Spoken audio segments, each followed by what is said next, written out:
आपण छोट्याशा आनंदाच्या क्षणी स्वतःला पुरे आता बास असे बोलताना ऐकलेले असेल. आपल्या आईवडिलांनी, आपल्या आजी-आजोबांनी अजाणतेपणाने हे शब्द वापरलेले असतात आणि आपण त्यांची ऊर्जा उचललेली असते. आपण हे शब्द वापरायला लागलेलो असतो. आपल्याला कोणते शब्द वापरायचे याचं स्वातंत्र्य नक्कीच आहे आणि आपण असे शब्द वापरू लागलो, ज्यामुळे आपल्या जीवनातल्या अनेक शक्यता आपल्याला दिसून येतील, तर जीवन अजून सुंदर बनेल.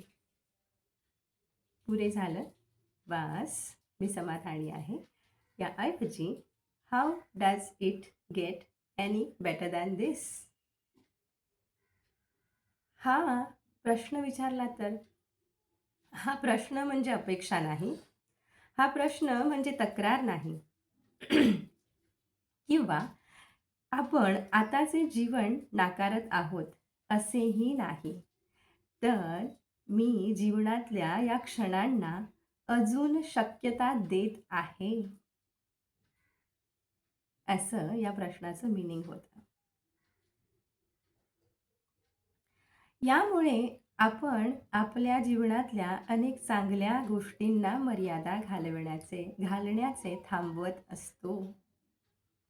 आज एखाद्या छोट्याशा शांत क्षणी थांबून विचारा, how does it get any better than this? आणि एक छोटीशी important tip,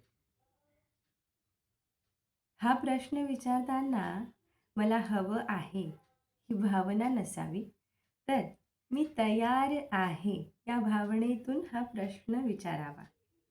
so be ready to ask yourself, how does it get any better than this?